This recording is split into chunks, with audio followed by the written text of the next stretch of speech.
सरिता कौशिक। नुकत्याच जाहीर झालेल्या 5 राज्यांच्या विधानसभा निकालांचा महाराष्ट्रावर आणि खास 2024च्या लोकसभा निवडणुकांवर काय परिणाम होणार, हा प्रश्न राज्यातील प्रत्येक राजकारणी, कार्यकर्ता आणि सामान्य मतदात्याच्या डोक्यात आणि मनात घोळतोय।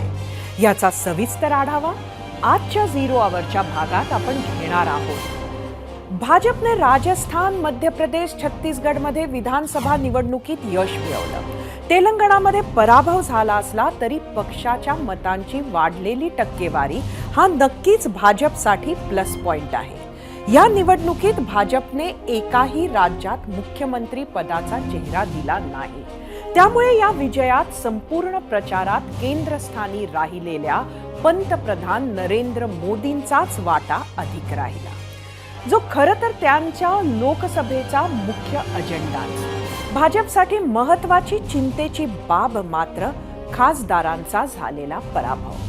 भाजपनं 21 खासदारांना केंद्रातून या राज्यांच्या निवडणुकीच्या रिंगणात उतरवलं होतं। त्यापैकी तब्बल 11 खासदारांना मतदारांनी नाकारलं। या हारलेल्या खासदारांमध्ये थेट एक केंद्रीय मंत्रीही आहेत, फग्गन सिंग कुलस्ते, ज्यांना मध्य प्रदेशात पराभवाचा सामना करावा लागला। तसेच या निकालांमुळे काँग्रेस समोर नक्कीच अनेक आव्हानं उभी राहिली आहेत। 81 वर्षांचे पक्षाध्यक्ष मल्लिकार्जुन खरगे यांच्या नेतृत्वात 77 वर्षांचे कमलनाथ आणि 72 वर्षांचे अशोक गेहलोत या ज्येष्ठ नेतृत्वाला पर्याय काँग्रेसला शोधायला हवा होता का? तसंच राहुल गांधींच्या भारत जोडो यात्रेचा फायदा जसा कर्नाटकमध्ये झाला, त्याची पुनरावृत्ती भूमिका घेण्याचं सातत्य काँग्रेसनं दाखवले नाही का? 3 राज्यात झालेल्या पराभवानं केवळ भाजप प्रणित एनडीए विरोधात उभ्या राहिलेल्या इंडिया आघाडीतीलही काँग्रेसचं महत्व आपसुकच कमी होणार का? या आणि अशा अनेक प्रश्नांवर चर्चेसाठी आज आपल्या सोबत उपस्थित असणार आहेत काँग्रेस प्रदेशाध्यक्ष नाना पटोले। आता या निकालानंतर देशाचं लक्ष असणार आहे ते लोकसभा आणि त्या पाठोपाठ येणाऱ्या महाराष्ट्र विधानसभा निवडणुकांकडे। यावरच आम्ही आजच्या भागात एक प्रश्न विचारला होता। तो प्रश्न पाहण्यासाठी जाऊया आपल्या पोल सेंटरवर। आजचा आपला प्रश्न होता, 5 राज्यातील निकालांचा महाराष्ट्रात कुणाला जास्त फायदा होईल, महायुतीला की महाआघाडीला? हे तुम्हाला सांगायचं होतं। 5 राज्यांचे निकाल लागले, त्याच निकालाचे महाराष्ट्राच्या राजकारणावर काय परिणाम होणार, काँग्रेस आणि भाजपच्या रणनीतीवर काय परिणाम होणार, शिवाय काँग्रेस भाजपच्या मित्र पक्षांवर काय परिणाम होणार, पाहुयात टीम 0 आवरचा रिसर्च रिपोर्ट।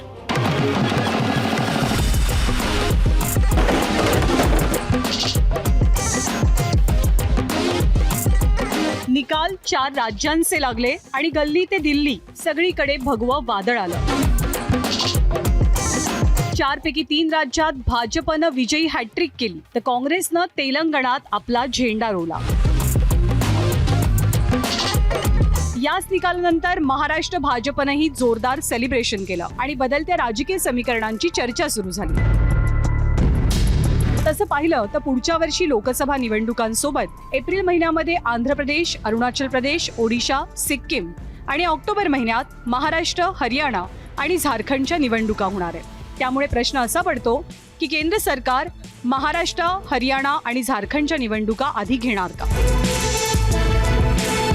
लोकसभेसोबतच सगळ्या राज्यांच्या निवडणुका केंद्र सरकार घेणार का? आणि तसं झालं तर जे 3 राज्यात पाहायला मिळालं तसंच यश भाजपला मिळणार का?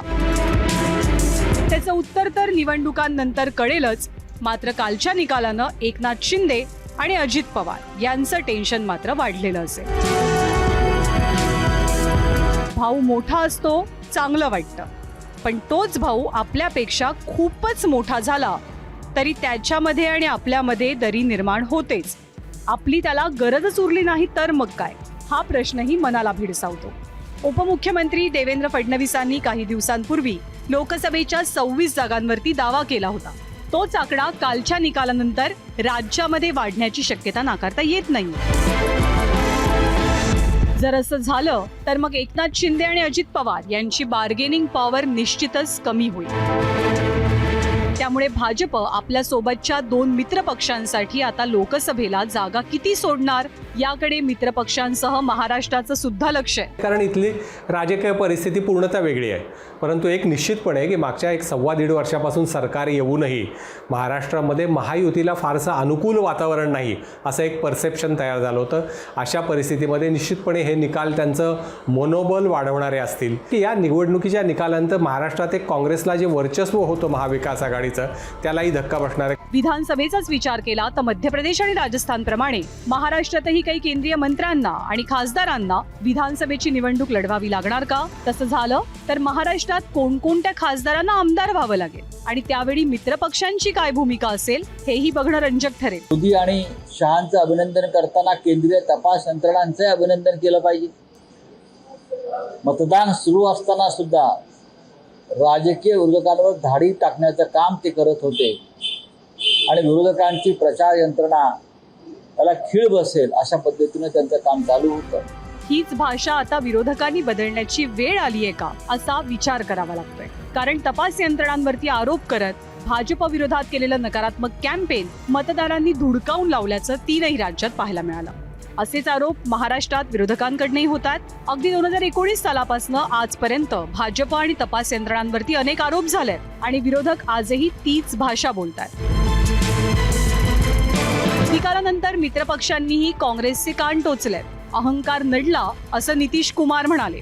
ममता बॅनर्जींनी जमीनदारी मानसिकता सोडा हा सल्ला दिलाय तर स्थानिक पक्षांना डावलल्यामुळे फटका बसल्याचा दावा आरजेडी आणि समाजवादी पक्षाचा आहे. काँग्रेसची एक निगोशिएशन पॉवर होती त्याच्यावर त्याला निश्चितपणे धक्का बसणार आहे. विशेषतः समाजवादी पार्टीने ज्यांनी मध्य प्रदेशात काही जागा मागितल्या होत्या आणि त्या न मिळाल्यामुळे ते स्वबळावर लढले. काही ठिकाणी त्यांच्यामुळे काँग्रेसचा पराभवही झाला.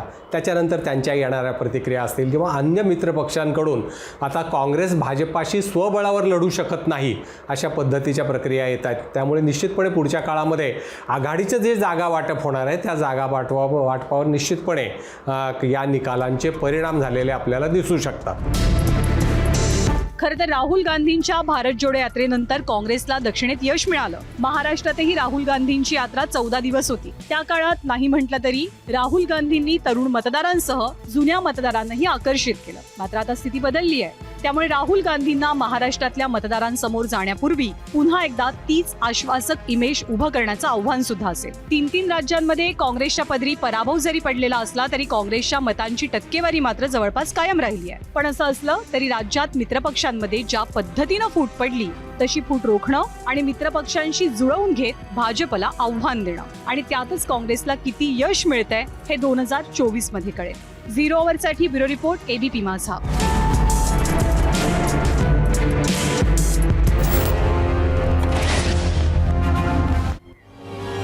मतदार नक्की कुठल्या मुद्द्यांवर मतदान करतो? राजस्थानच्या प्रचारात पंतप्रधान मोदींनी रोड शोवर अधिक भर दिला. तसंच महिलांवरील वाढत्या गुन्ह्यांकडे लक्ष वेधत राजेंद्र गुडा यांच्या लाल डायरीचा मुद्दाही समोर आणला. केवळ एवढंच नव्हे तर हिंदुत्वाचं कार्ड खेळत उदयपूरमधील कन्हैयालाल हत्या प्रकरणाचा मुद्दा भाजपनं जोरदारपणे उचलून धरला. याशिवाय अशोक गेहलोत, सचिन पायलट यांच्या 5 वर्षाच्या सततच्या मतभेदाचा फटका काँग्रेसला बसला का असा प्रश्नही विचारला जातोय.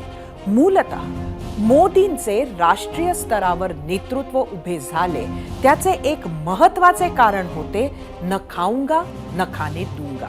भ्रष्टाचाराने त्रस्त मतदारांनी त्यावेळी भाजपला निवडण्याचे हे एक महत्त्वाचे कारण होते. पण छत्तीसगडमध्ये महादेव बेटिंग ॲप प्रकरणात मुख्यमंत्री भूपेश बघेल यांच्यासह अनेक नेत्यांची नावं पुढे आली होती. महाभ्रष्टाचाराचे महादेव बेटिंग ॲपचे महाप्रकरण भाजपानं महाआक्रमकतेनं प्रचारात लावून धरले आणि भूपेश बघेल यांना फटका बसला. तसेच भूपेश बघेल यांना पक्षाच्या बाहेरून कमी आणि पक्षाच्या आतून जास्त हरवायला उत्सुक मंडळी होती.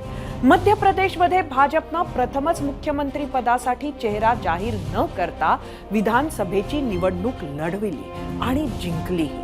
काँग्रेसनं कमलनाथ यांच्या नेतृत्वाखाली विकास कामांसह जुनी पेन्शन योजना, 500 रुपयात गॅस सिलेंडर, महिलांसाठी योजनांसह रोजगाराचे आश्वासन दिले होते. परंतु भाजपने ऐन वेळी लाडली बहना ही योजना राज्यात आणली. परिणामी राज्यातील महिला मतदार मोठ्या संख्येनं आपल्या बाजूनं वळविण्यात भाजप यशस्वी झाला. आम्ही विचारलेल्या प्रश्नावर तुम्ही काय प्रतिक्रिया दिल्या आहेत, त्या प्रतिक्रिया पाहण्यासाठी आपण जाऊया आपल्या मीडिया सेंटरला. परत एकदा आजचा प्रश्न पाहूया. आजचा आपला प्रश्न होता, 5 राज्यातील निकालांचा महाराष्ट्रात कुणाला जास्त फायदा होईल. सोशल मीडियावर काय प्रतिक्रिया आल्या आहेत त्या बघूया.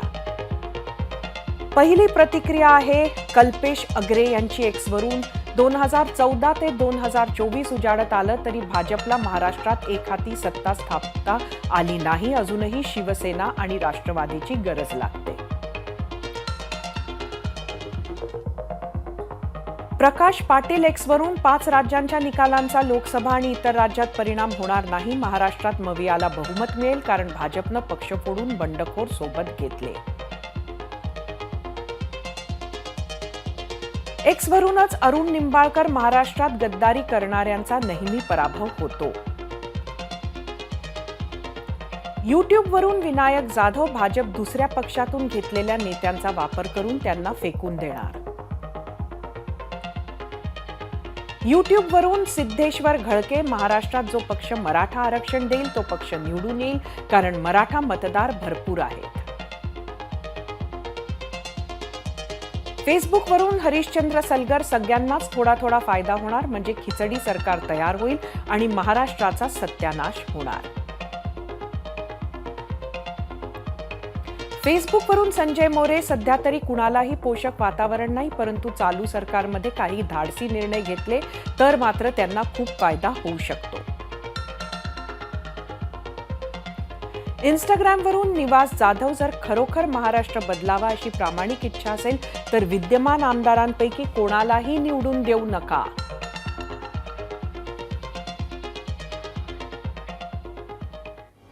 या सर्व मुद्द्यांवर बोलण्यासाठी आपल्या सोबत उपस्थित आहेत काँग्रेस प्रदेशाध्यक्ष नाना पटोले. आपण जाऊया आपल्या गेस्ट सेंटरला. नानाभाऊ, 0 आवरमध्ये आपलं स्वागत आहे. आम्ही आपल्याला आज आपण प्रश्न पाहिला असेल. आज जो प्रश्न आम्ही लोकांना विचारला होता तो हा होता की 4 पैकी 3 राज्यांमध्ये भाजपा ही यशस्वी झाल्यामुळे महाराष्ट्रावर त्याचा परिणाम काय होणार, कोणाला फायदा होणार, महाविकास आघाडीला की महायुतीला? तुम्ही काय सांगाल, ह्याचं विश्लेषण कसं करता?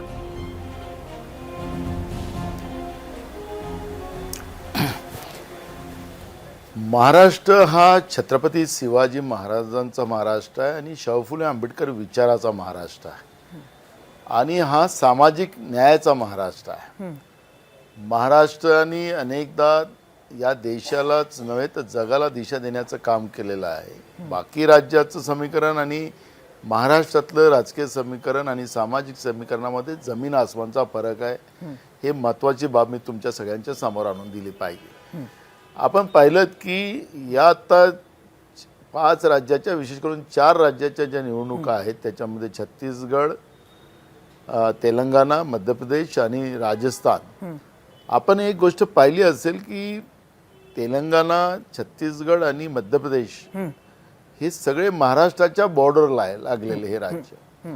आणि या महाराष्ट्राच्या बॉर्डरमधले सगळ्या भागामध्ये काही जिल्ह्यात तर काँग्रेस 100% निवडून आलेली आहे. आपण पाहतोय म्हणजे आपण आता इकडे गोंदियाकडे गेलो तर बालाघाट पासून तर आपण असं बॉर्डर गेलात आपण नागपूर जिल्हा वगैरे करून असा अमरावती जिल्हा करून नंदुरबार पर्यंत मध्य प्रदेश आहे. मध्य प्रदेशात आम्ही हारलो, पण आपण पाहिलं असेल की मध्य प्रदेशमध्ये सुद्धा ही जी बॉर्डरची गाव आहे तिथं म्हणजे 99% रिझल्ट हा काँग्रेसच्या बाजूने आलेला आहे.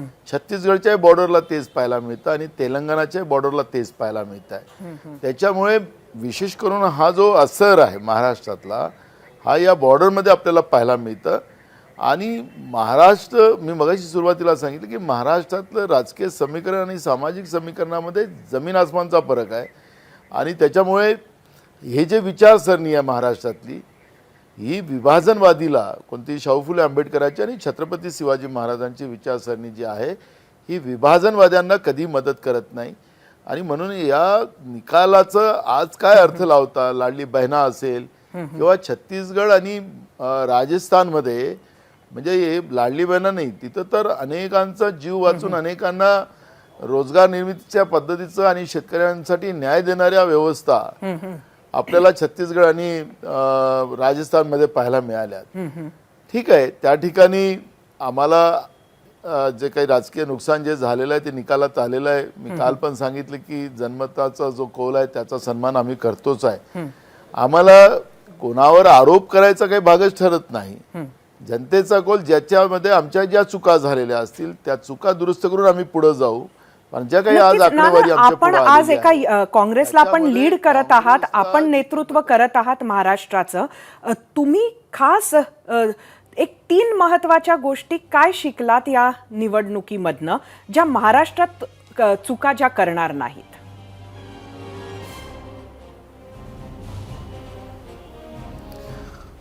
त्याच मुद्द्यावर येतो आहे. आपण पाहिलं असेल की जे काही आता वोटिंग पर्सेंटेज झालेलं आहे त्याच्यामध्ये काँग्रेसला 4,91,00,000 मतं मिळालेली आहेत या चार राज्यामध्ये, आणि बीजेपीला 4,81,00,000 मतं मिळालेली आहेत.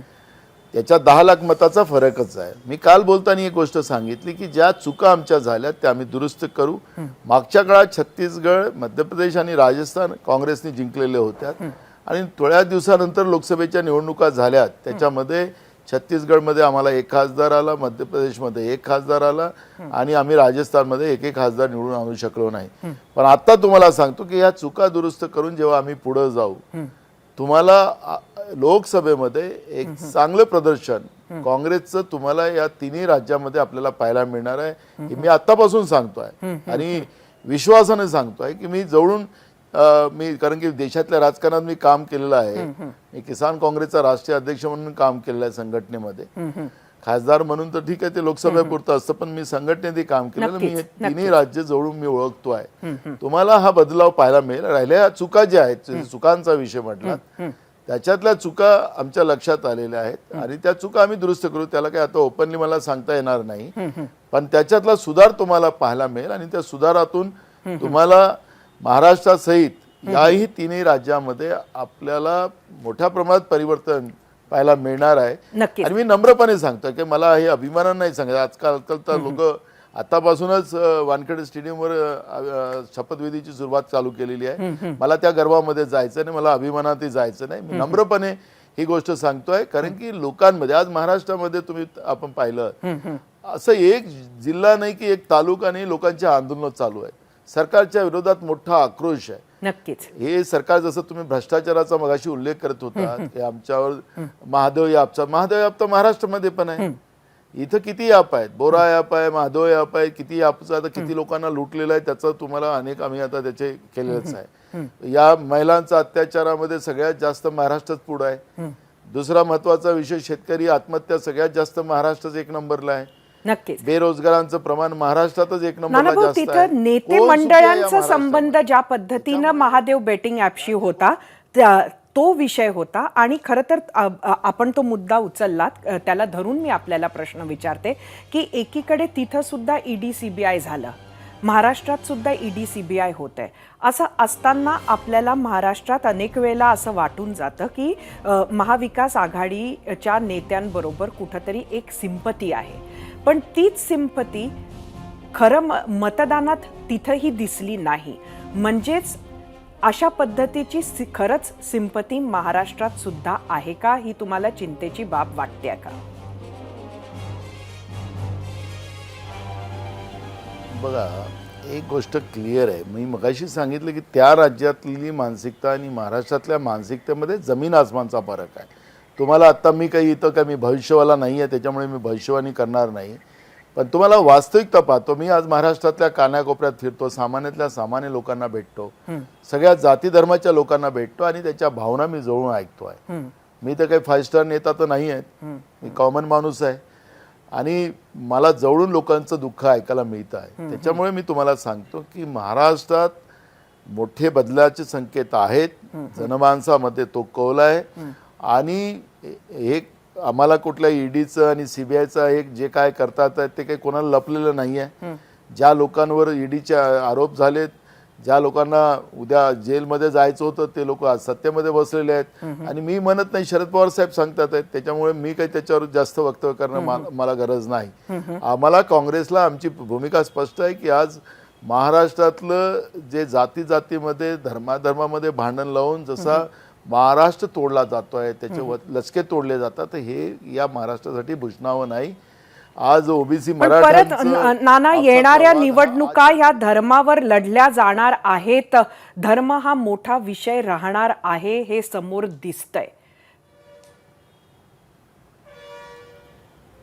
आपण राजस्थानमध्ये पाहिलं, आपण छत्तीसगडमध्ये पाहिलं की कोणाला धर्मावर मी तुम्हाला एक गोष्ट सांगतो, मी हिंदू धर्माचा आहे. मी घरी सकाळी पूजा करूनच निघतो. मला हिंदू धर्माच्या परंपरेनं जे माझ्या आईवडिलांनी मला शिकवण दिलेली आहे. मुद्दा तो धर्माचा नाही आहे, हा जनसामान्याला न्याय देणार आहे. राज्यकर्त्यांनी आमच्याकडे शिवाजी महाराजांचे आम्ही अनुयायी आहोत.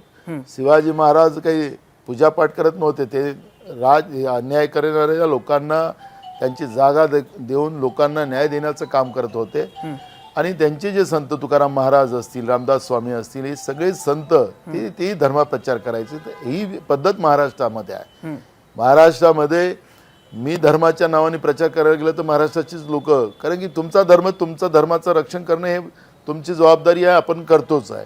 प्रत्येकाला आपल्या आपल्या धर्मावर प्रेम ठेवलं आहे, आपल्या संविधानातच सांगितलेलं आहे. ज्याला कोणी धर्माच्याच नावानं राजकारण करायचं असेल तो त्यांचा भाग ठरू शकतो.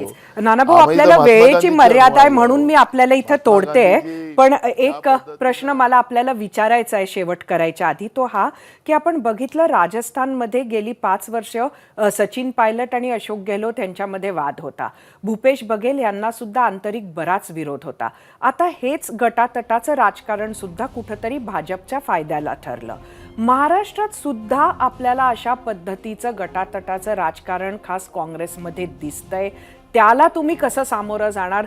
ते संपत नाहीये. मला एक तुम्हालाच प्रश्न विचारायचा आहे की राजस्थानमध्ये सगळ्यात जास्त वाद भाजपमध्ये होता. वसुंधरा राजे पासून तर काय काय चाललेलं होतं आपण सगळ्यांनी तुमच्या दूरचित्रवाणीतून दाखवलं जात होतं. तिला त्या वसुंधरा राजेंना कसं बाजूला सारलं होतं तेही आपण पाहिलं. त्याचप्रमाणे छत्तीसगडमध्ये रमण सिंगला कसं बाजूला केलं होतं ते पण आपण पाहिलं. तिकडे वाद मोठा आहे. ठीक आहे, ते जिंकलेत म्हणून सिकंदर झालेत, त्याच्याबद्दल मला जायचं नाही आहे. आणि हा वाद करून जिथं वाद नाही त्याला ठिणगी लावायचं काम का करताय? आम्ही म्हणत आहे का की आमच्यात वाद आहे, आमच्याकडे कुठल्याही नेत्याला विचारा, कुठलाही नेता वादाचा. पण कसं आज काँग्रेसची परिस्थिती असं आहे की काही झालं नाही तरी त्याचा वाद निर्माण करायचा आणि तेच त्याचा प्रचार करायचा असा प्रयत्न जे सुरू आहे त्याला कोणी थांबवू शकत नाही. कारण की जो कोणी करायचं असेल तर त्याला कोणी थांबवायचं काही कारणच नाही. तर मी तुम्हाला सांगतो की महाराष्ट्रामध्ये काँग्रेस एक संघ आहे. जनता काँग्रेसच्या सोबत आहे, काँग्रेस अलायन्सच्या सोबत आहे. आणि महाराष्ट्रात तुम्हाला या निवडणुकीमध्ये 2024 हा काँग्रेस अलायन्सच राहणार आहे. लोकांचं जो मतदान असेल, आशीर्वाद असेल तर हा काँग्रेस अलायन्सलाच मिळणार. नानाभाऊ, तुम्हाला तुमच्या याच विश्वासाला आमच्या खूप खूप शुभेच्छा. आणि 0 आवरमध्ये आपण आलात, आपली मतं आमच्याबरोबर शेअर केलीत, याबद्दलही धन्यवाद. आम्ही विचारलेल्या प्रश्नावर महाराष्ट्रानं काय कौल दिला आहे तो कौल पाहण्यासाठी जाऊया आपल्या पोल सेंटरला. आजचा आपला प्रश्न होता, 5 राज्यातील निकालांचा महाराष्ट्रात कुणाला जास्त फायदा होईल? युट्यूबवर 20,000 मतं. 36% लोकांनी महायुती म्हटलं, 64% लोकांनी महाआघाडी म्हटलंय. इंस्टाग्रामवर एकूण 3,000 मतं. 58% लोकांनी महायुती म्हटलंय, 42% महाआघाडी म्हटलंय. फेसबुकवर,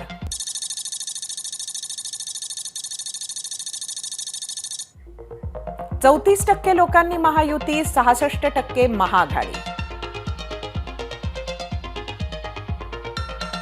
एक्सवर,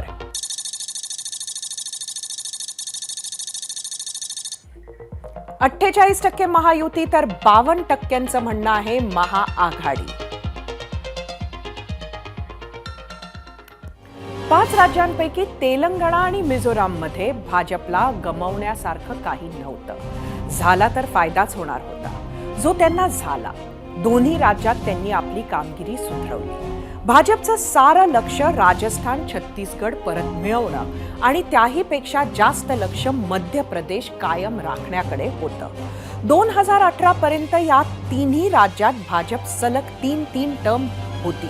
पण त्या काळातल्या रमण सिंह, वसुंधरा राजे सिंधिया अशा मोठ्या नेत्यांवर अवलंबून न राहता भाजपनं नवी टीम बांधण्यावरही भर दिला.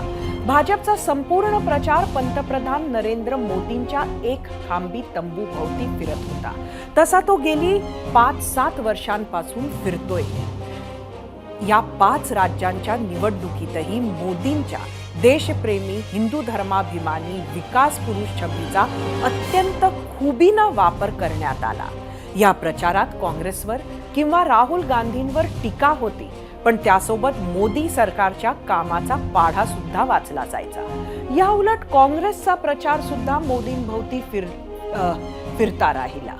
मोदींवर टीका टिप्पणी करण्याच्या नादात, अँटी कॅनव्हासिंगच्या नादात, मोदी विरोधी नॅरेटिव्ह सेट करण्याच्या नादात आपली कामं, आपल्या स्ट्रेंथ मतदारांपर्यंत पोहोचवण्यात काँग्रेस पक्ष आणि काँग्रेस नेते कमी पडले असं आता म्हणता येईल. त्यामुळे 3 राज्यातील मतदारांनी मोदींवर आणि भाजपवर पुन्हा विश्वास टाकला.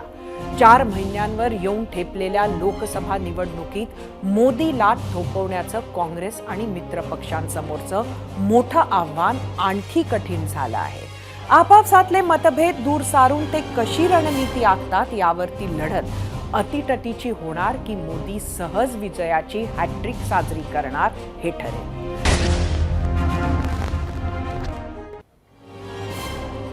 ब्रेक नंतर 0 आवरमध्ये आपल्या सर्वांचं पुन्हा स्वागत. काल 4 राज्यांच्या विधानसभांचा निकाल आला. महाराष्ट्राच्या विधानसभा निवडणुकीला म्हटलं तर जवळजवळ 1 वर्ष आहे.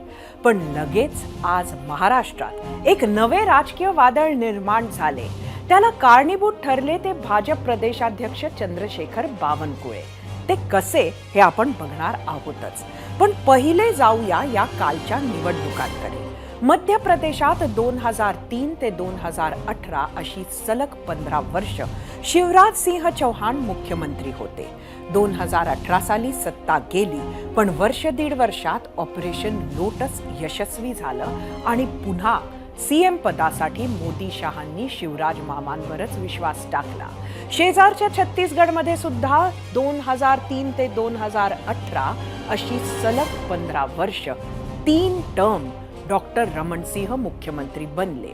पण 2018ला राज्य हातातून गेल्यानंतर गेली 5 वर्ष त्यांच्या नावाची फारशी चर्चा छत्तीसगड बाहेर तरी दिसली नाही.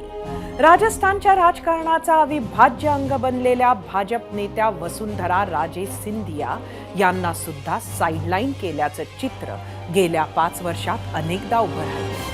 त्यामुळे या तिघांनाही मुख्यमंत्री म्हणून संधी मिळेलच याची खात्री कोणीही देऊ शकत नाहीये. इनफॅक्ट भाजपनं या तिन्ही ठिकाणी मुख्यमंत्री पदाचा चेहरा जाहीर न करता मोदींच्या चेहऱ्यावर निवडणूक लढवली आणि त्याचा भाजपला फायदा झाल्याचं दिसत आहे. असाच प्रकार 2014 साली महाराष्ट्रात केला होता. नाही म्हणायला 2019ला फडणवीसांना मुख्यमंत्री म्हणून प्रोजेक्ट केले होते आणि मतदारांनी भाजप शिवसेना युतीच्या पारड्यात बहुमतापेक्षा कितीतरी जास्त म्हणजे 161 जागा टाकल्या होत्या. पण नंतर काय झालं हा इतिहास ताजा आहे. आता भाजपसोबत शिवसेना, ऑफकोर्स शिंदे गट आणि राष्ट्रवादी काँग्रेसचा अजित पवार गट आहे. पण त्यामुळेच 2014च्या विधानसभेसाठी मुख्यमंत्री पदाचा चेहरा राज्यातही जाहीर करण्याची शक्यता कमीच दिसते. याच विषयावर आम्ही विचारला होता आजचा दुसरा प्रश्न आणि तो प्रश्न पाहण्यासाठी आपण जाऊया आपल्या पोल सेंटरला. आजचा आपला दुसरा प्रश्न आहे, महाराष्ट्रात महायुतीला बहुमत मिळाले तर मुख्यमंत्री कोण बनेल असं वाटतं? आम्ही तिन्ही पर्याय दिले होते तुम्हाला, एकनाथ शिंदे, देवेंद्र फडणवीस आणि अजित पवार. तुम्हाला सांगायचं होतं कोण मुख्यमंत्री बनेल. महाराष्ट्रात मुख्यमंत्री चेहरा का देऊ शकणार नाहीत याचे मुख्य कारण आजच्या राजकारणात आहे. एकनाथ शिंदेचे आमदार भाजपपेक्षा तुलनेनं अत्यंत कमी असले तरीही त्यांनी जी पक्ष फोडण्याची हिम्मत केली आणि भाजपाच्या पदरात सत्ता आणली त्याचे त्यांचे आभार, म्हणजेच हे एकनाथ शिंदेंचं मुख्यमंत्रीपद. 2019ला एकत्र लढून सुद्धा एकत्र सरकार न बसवू शकलेल्या अमित शहा उद्धव ठाकरे चर्चांमध्ये नक्की दगा कोणी दिला हा प्रश्न आजही असताना उद्धव ठाकरेंची सत्ता हिसकावून त्यांच्याच एकनाथ शिंदेंना ती देणे हे त्यांच्या जखमेवर सर्वात जास्त मीठ चोळणे होते. पण आता जे सध्या करायचे ते भाजपाला साध्य झाले. आता महत्वाकांक्षी भाजपाला येणाऱ्या निवडणुकीत मात्र स्वतःच्या पक्षावर परत पडती बाजू घेण्याचं कारण नाही आणि त्यामुळेच चंद्रशेखर बावनकुळे यांनी हा दावा केला असावा. काय ते बघूया.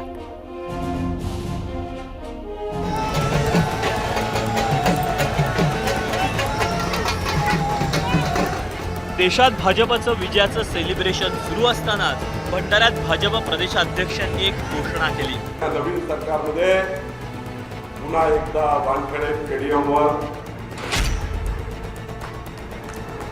ऐकलं का सर्वांनी? काय ऐकलं?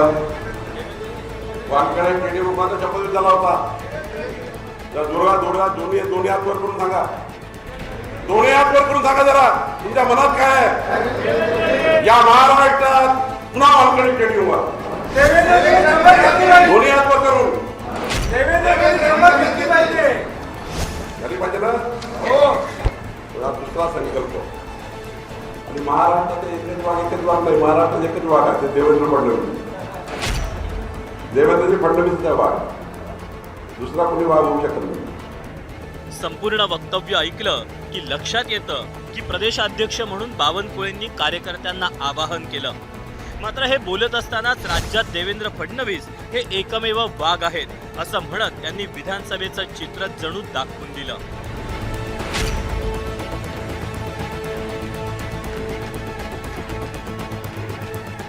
तीन राज्य जिंकल्यानंतर भाजपनं मिशन लोकसभा सुरू केलं.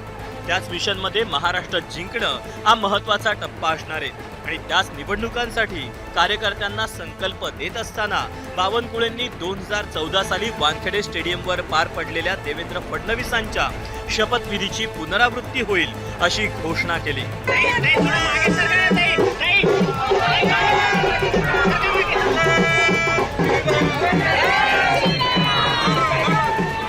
असं असलं तरी नुकत्याच झालेल्या 5 राज्यांच्या विधानसभा निवडणुका पाहिल्या तर भाजपनं मुख्यमंत्री पदाचा चेहरा देणं टाळलंय.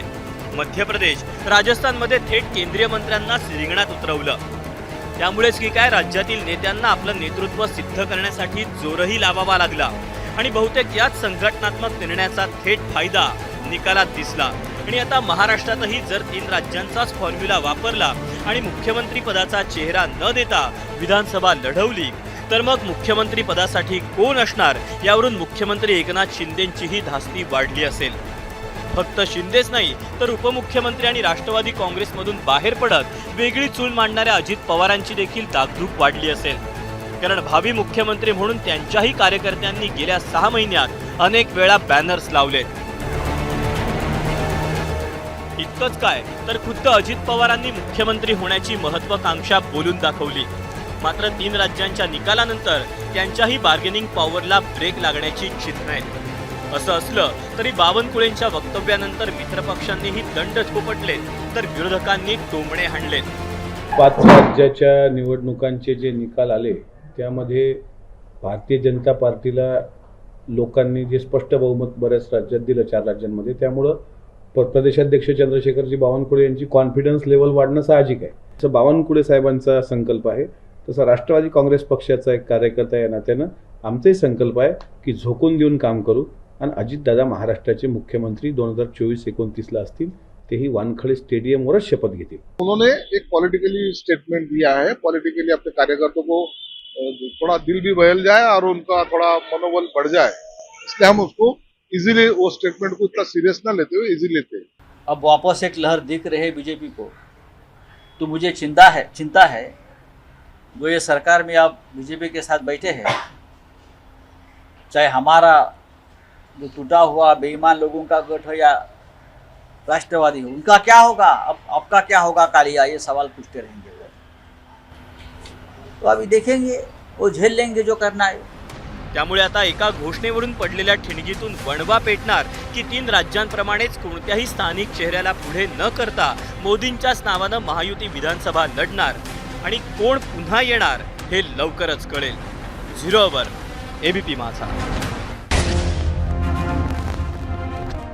आम्ही विचारलेल्या प्रश्नावर तुम्ही काय प्रतिक्रिया दिल्या आहेत त्या पाहण्यासाठी आपण जाऊया आपल्या मीडिया सेंटरला.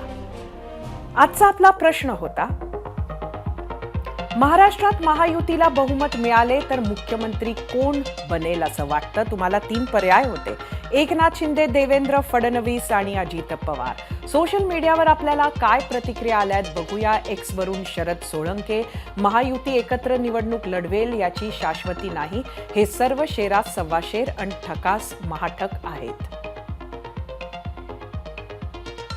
एक्स वरून कुणाल लवंडे, एकनाथ शिंदेंना केंद्रात एखादे मंत्रिपद देऊन महाराष्ट्रामध्ये देवेंद्र फडणवीसांना मुख्यमंत्री केले जाईल. युट्यूब वरून प्रशांत पवार, स्वप्न पण पाहू नका, शरद पवार बरोबर यांचा गेम करतील. फेसबुक वरून निखिल मोमाया, महाराष्ट्राचा पुढचा मुख्यमंत्री ही महिला होणार आहे. फेसबुक वरून महेश बरेदर, नवीन कुणालाही संधी मिळावी. इंस्टाग्राम वरून महेश आटोळे, तिघे पण बसतील पण काम काय करतील माहित नाही.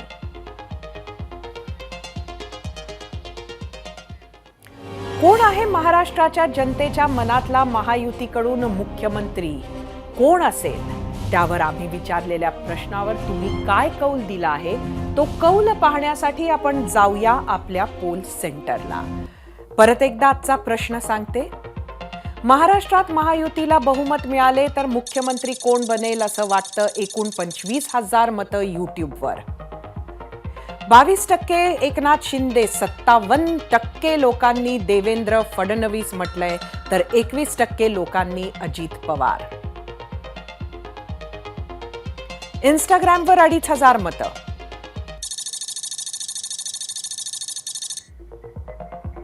%37 एकनाथ शिंदे म्हटलंय, 33% देवेंद्र फडणवीस तर 30% अजित पवार. एक्सवर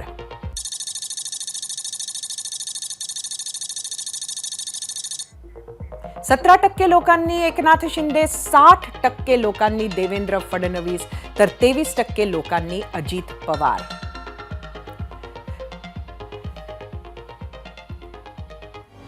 महाराष्ट्रात महायुती परत जिंकून आली तर मुख्यमंत्री पदाचे दावेदार हे देवेंद्र फडणवीस राहतील, हाचा महाराष्ट्राचा कौल सध्या तरी सांगतो आहे.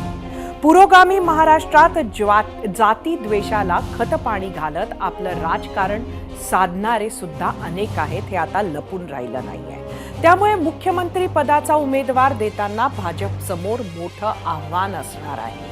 एकनाथ शिंदे, अजित पवार हे कार्यक्षम आणि महत्वाकांक्षी नेते आता भाजप सोबत असले तरी ते कायम सोबत राहतीलच याची खात्री कोणीच देऊ शकत नाही. यातल्या बऱ्याच गोष्टी लोकसभेत मोदींना किती जागा मिळतात यावर सुद्धा अवलंबून असणार आहे.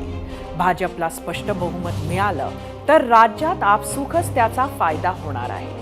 छोटे मोठे पक्ष फार त्रास न देता सोबत राहण्याची शक्यता जास्त असेल. लोकसभेसाठी एकनाथ शिंदेंची शिवसेना आणि अजितदादांची राष्ट्रवादी भाजपची किती मनापासून साथ देते यावर सुद्धा पुढची बरीच गणितं अवलंबून असणार आहेत. सध्या तरी महाराष्ट्र विधानसभेची निवडणूक भाजप आणि NDA पंतप्रधान नरेंद्र मोदींच्या चेहऱ्यावरच लढवेल अशी शक्यता जास्त आहे. कालचे यश, जानेवारीत लोकार्पण होणारे अयोध्येचे श्रीराम मंदिर, त्यामुळे राज्याची निवडणूक ही लोकसभेबरोबर होणार का याच्याही चर्चा राजकीय वर्तुळात सुरू झाल्या. या बातमीसोबत 0 आवरमध्ये घेऊयात एक छोटा ब्रेक नंतर आपण पाहणार आहोत छत्रपती शिवरायांच्या दूरदृष्टीला पंतप्रधान नरेंद्र मोदींचं नमन. आज सिंधुदुर्गच्या तारकर्ली समुद्र किनाऱ्यावर भारतीय नौदल दिवस साजरा करण्यात आला. पंतप्रधान नरेंद्र मोदींच्या हस्ते राजकोट किल्ल्यावर छत्रपती शिवाजी महाराजांच्या 43 फूट उंच पुतळ्याचं अनावरण केलं. या कार्यक्रमाला संरक्षण मंत्री राजनाथ सिंह, केंद्रीय लघु आणि मध्यम उद्योग मंत्री नारायण राणे, मुख्यमंत्री एकनाथ शिंदे, उपमुख्यमंत्री देवेंद्र फडणवीस, अजित पवारांसह स्थानिक खासदार, आमदार उपस्थित होते. भारतीय आरमार उभारणीतील छत्रपती शिवाजी महाराज यांचे योगदान आणि त्यांच्या राज्याभिषेकाचे 350व्या वर्षाचे औचित्य साधून यंदाचा नौदल दिन सिंधुदुर्गात साजरा करण्यात आला. ध्रुव चेतक सी किंग या हेलिकॉप्टर बरोबर तेजस डॉर्नियर MiG-29K अशा लढाऊ विमानांनी आपल्या कसरती दाखविल्या. तसंच नौदलाच्या जवानांनी चित्तथरारक प्रात्यक्षिकं सादर केली. यावेळी नौदलाच्या बँड पथकानेही जबरदस्त धून वाजवत उपस्थितांना मंत्रमुग्ध केलं. सरतेशेवटी समुद्रात दिमाखात उभ्या असलेल्या युद्धनौका आकर्षक रोषणाईनं उजळल्या. 0 आवरच्या आजच्या भागात आपण इथेच थांबूयात. उद्या रात्री 7:56 पुन्हा भेटूयात. तोवर पाहत रहा ABP माझा.